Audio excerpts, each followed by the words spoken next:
Selamat malam, selamat datang di dalam Oase episode ke-202 malam ini. Bapak Ibu, jika kita sekarang diberikan sebuah pertanyaan, di mana Tuhan? Kita biasanya akan menjawab di sini, di hati. Lalu pertanyaan selanjutnya jika ditanyakan ngapain Tuhan di hati kita? Mungkin kita bingung, tidak bisa menjawabnya. Kita hanya bisa mengatakan, ya dia bersama-sama dengan saya, di hidup saya, bersama-sama dengan saya. Bapak Ibu, kenyataannya kalau Tuhan memang ada di hati kita, Tuhan ada di sini, namun transformasi hidup itu tidak ada. Mungkin kita ini sedang delusi. Kita ini sedang berhalusinasi bahwa Tuhan itu ada bersama dengan kita di hati. Maka pertanyaannya, sungguhkah Tuhan ada? Sungguhkah Tuhan benar-benar ada bersama dengan kita? Mari Bapak Ibu, kita mengambil waktu berdiam sejenak di hadapan Tuhan.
Ya Tuhan, terima kasih.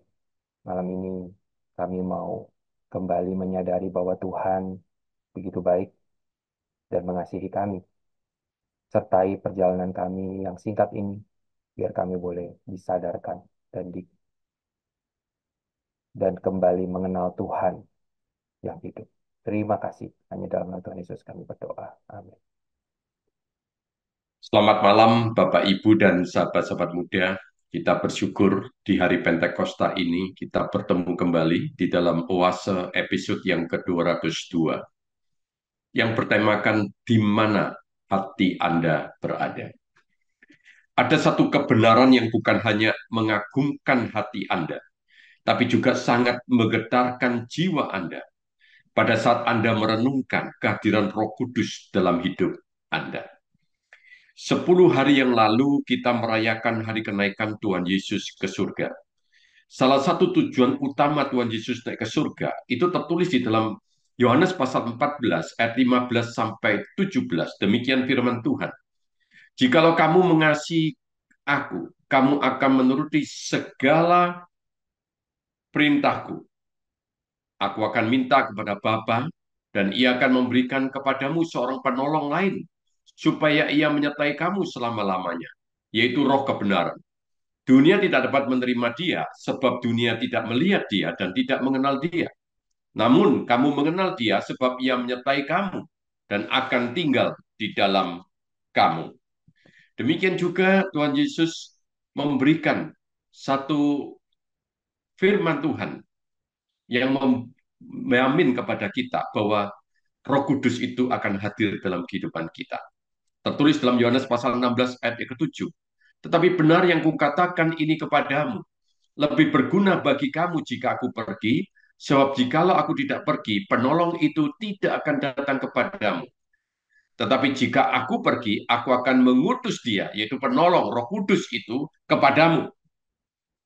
Penolong di dalam bahasa aslinya Parakletos menunjuk pada pemahaman pribadi ilahi yang menjadi pembimbing dan penghibur bagi setiap orang percaya dalam menempuh perjalanan kehidupan seorang musafir di dunia yang penuh dengan tantangan dan ketidakpastian. Betapa luar biasa dan sangat mengagumkan sekali bahwa Tuhan Yesus tidak meninggalkan Anda sendirian.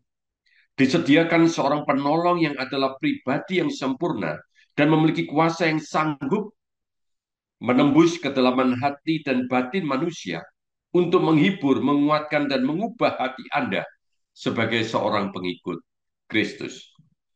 Berita kebenaran ini bukan hanya berhenti di sini, namun menjadi sangat menggetarkan hati Anda adalah ketika Roh Kudus yang diutus oleh Tuhan Yesus tetap hadir, sekali lagi tetap hadir dalam kehidupan Anda.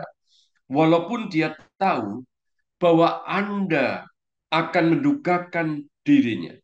Anda sering memadamkan dia. Anda kerap kali memancing emosi dan kemarahannya.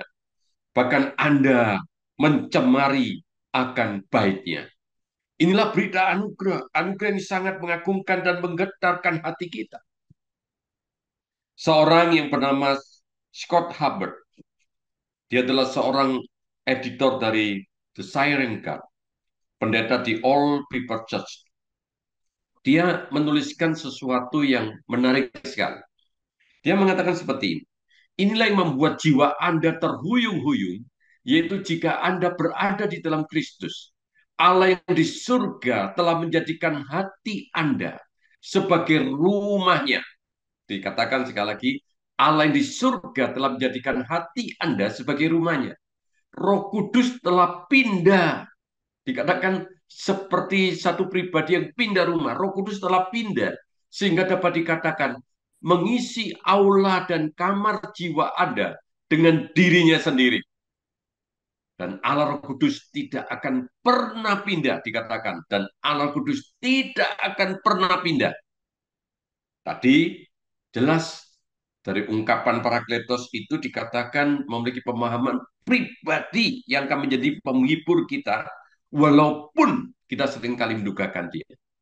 Tetapi dia tetap akan menjadi pribadi yang menghibur dan menguatkan kita. Nah, Scott Hubbard itu juga mengatakan, Allah Roh Kudus itu tidak akan pindah.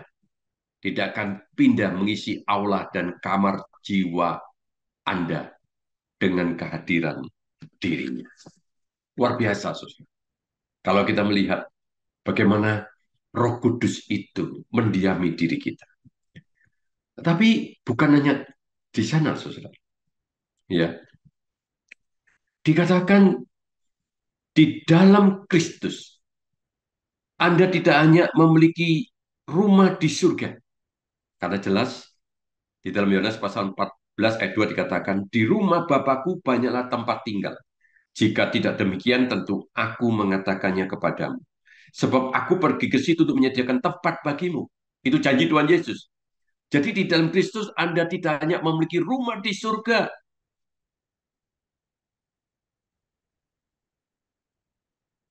tetapi pribadi yang di surga, yaitu Roh Kudus, telah membuat rumah di dalam hati Anda sekarang ini.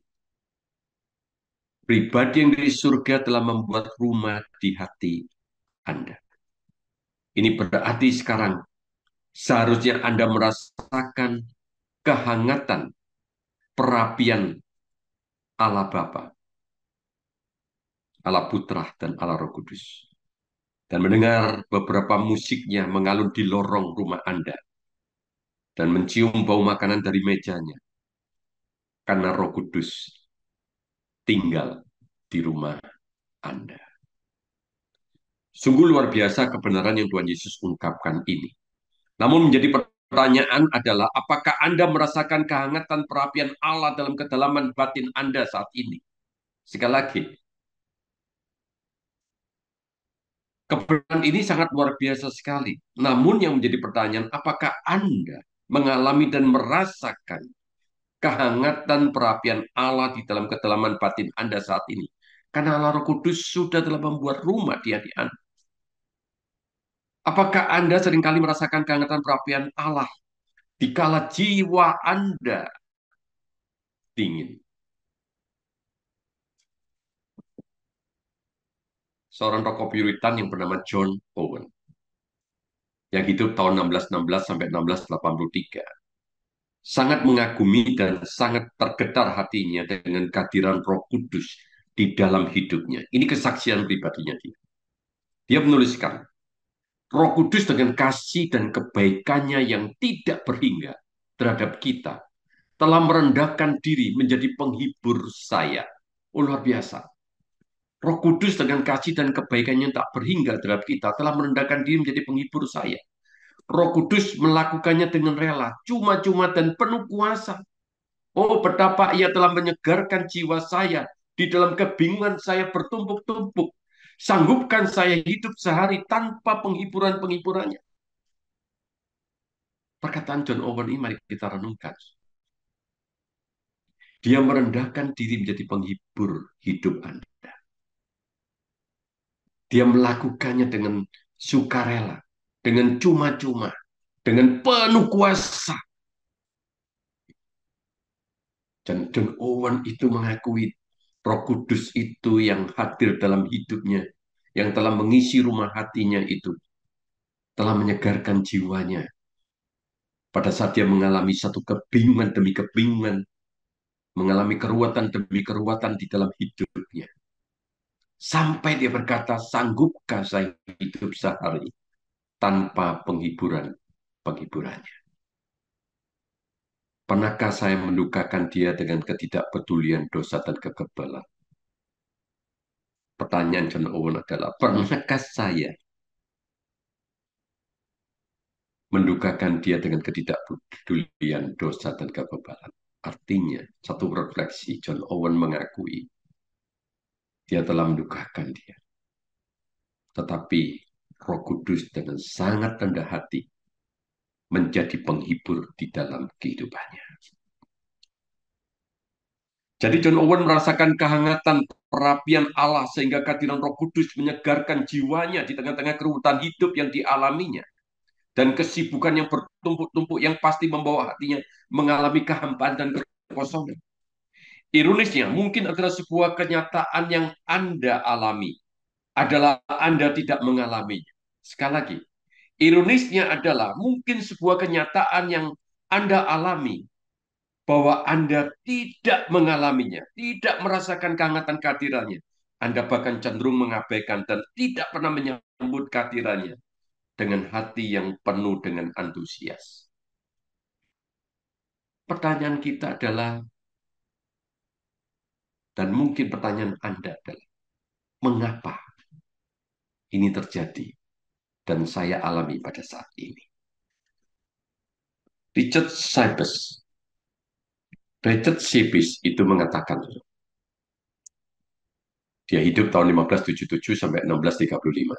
Sebelum Roh Kudus membawa kita ke surga, Roh Kudus membawa sesuatu dari surga kepada kita. Luar biasa. Sebelum Roh Kudus membawa kita ke surga nantinya, Roh Kudus itu telah membawa sesuatu dari surga kepada kita. Maka betapa bodohnya mengabaikan atau menolak tamu yang mulia ini, dan betapa senangnya kalau kita menyambutnya dengan baik. Jadi Richard Sibis ini mengatakan dengan satu hal yang luar biasa. Seharusnya kita tidak menolak atau mengabaikan kehadiran tamu yang mulia ini, tapi kita menyambutnya.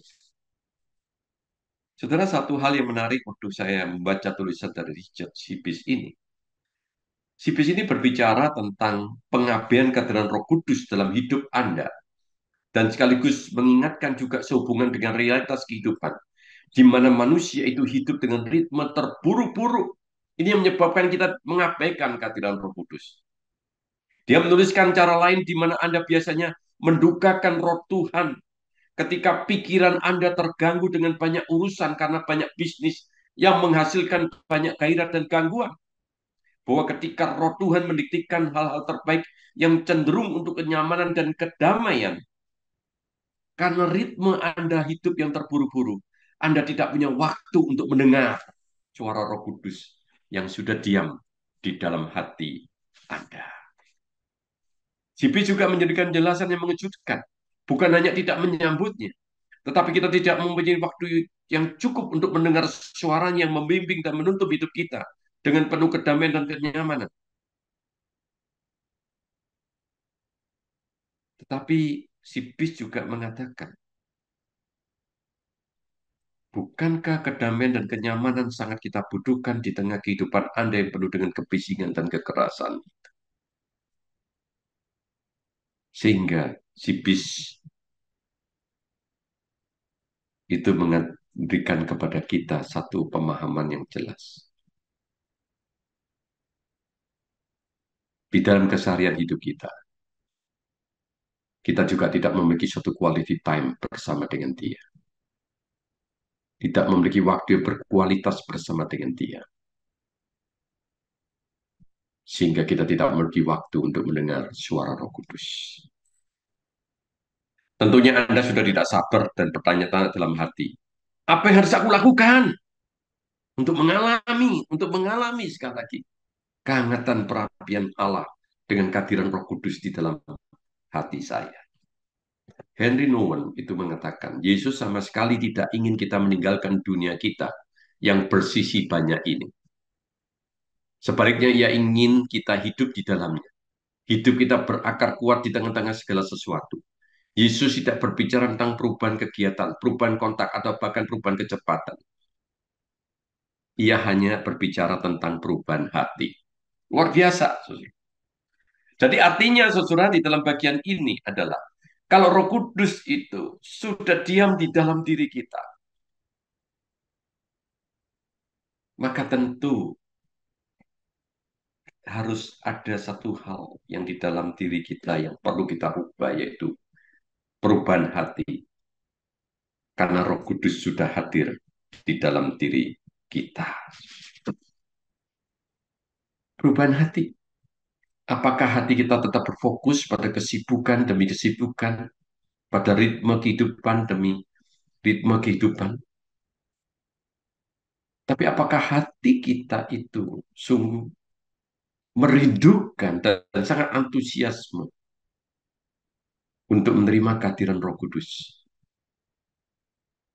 Dan kita merasa nyaman di mana dia tinggal di rumah atau di hati Anda. Stephen Makia itu juga memberikan kepada kita satu statement yang bagus. Dia mengatakan yang paling penting di mana hati kita berada. Jadi alasan yang utama bagi kita mengembangkan dan perhatian kepada Roh Kudus adalah agar kita mendengarkan hati Roh Kudus. Suara hati Allah itu diberitakan melalui Roh Kudus. Seringkali perasaan kita yang terdalam sulit untuk mengungkapkan secara memadai dalam kata-kata. Bahkan dengan orang-orang yang paling intim ada kalanya kita diam adalah alternatif yang paling nyaman. Berbagi air mata atau pelukan hangat atau bahkan bisa lebih baik daripada kata-kata. Demikian pula dengan Tuhan. Ada kalanya kita hanya terpesona dalam keheningan di hadapannya. Butuh untuk berada di hadiratnya. Dihangatkan oleh pelukannya yang penuh dengan kasih. Dan menerima suara penghiburan dan anugerahnya. Ibu bapak dan sahabat-sahabat muda, pertanyaannya adalah, di mana hati Anda saat ini. Roh Kudus sudah berdiam di hati Anda. Come, Holy Spirit, and fill my heart. Fokuskan hati Anda pada kehadiran Roh Kudus. Anda perlu waktu dalam keheningan bersama Roh Kudus. Dan inilah saat Anda bersama dengan saya, hening bersama dengan Roh Kudus. Amin.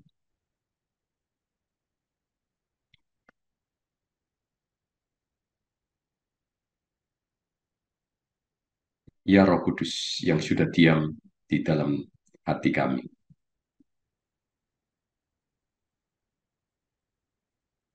Biarlah kami boleh sungguh-sungguh menyambut kehadiran-Mu di dalam hati kami.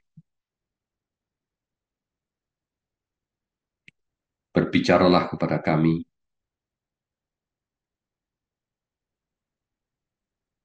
hangatkanlah kehadiran-Mu di dalam hati kami, sehingga kami sungguh merasakan dan mengalami kehadiran-Mu yang begitu menyegarkan jiwa kami. Inilah kerinduan kami, ya Roh Kudus. Biarlah Engkau tetap hadir di dalam diri kami,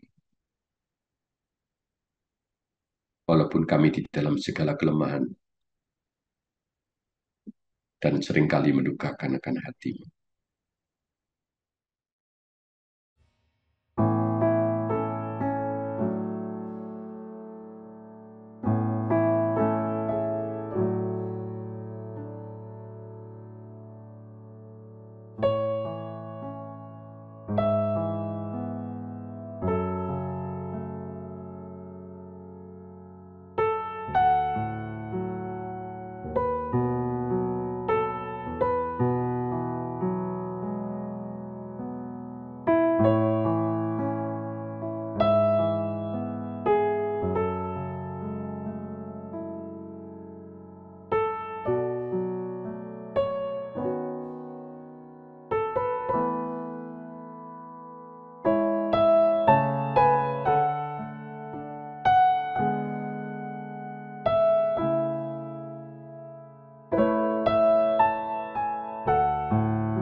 Berikan kepada kami tuntunan, penghiburan,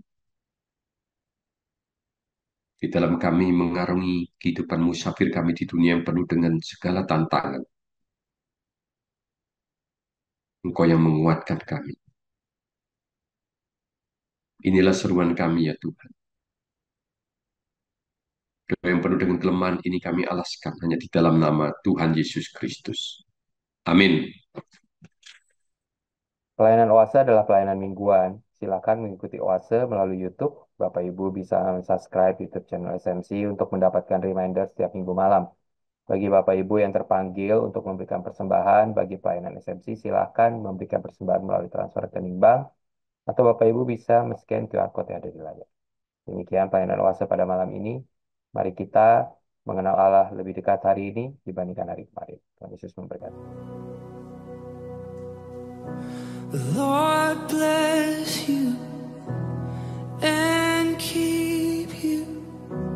Make his face shine upon you and be gracious to you.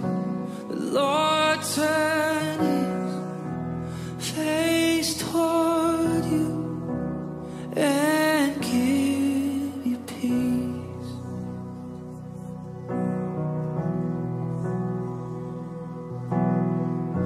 The Lord bless you and keep you. Make his face shine upon you and be gracious to you. The Lord turn his face toward you and give you peace.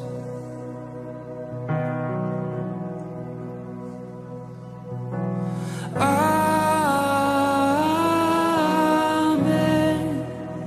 Amen. Amen. Amen.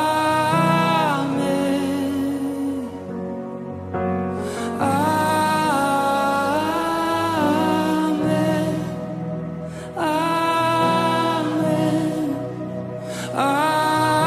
Amen.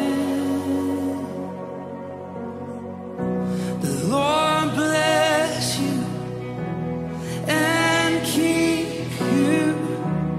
Make his face shine upon you and be gracious to you. The Lord turn his face toward you and give you peace. As we receive, we agree. Amen.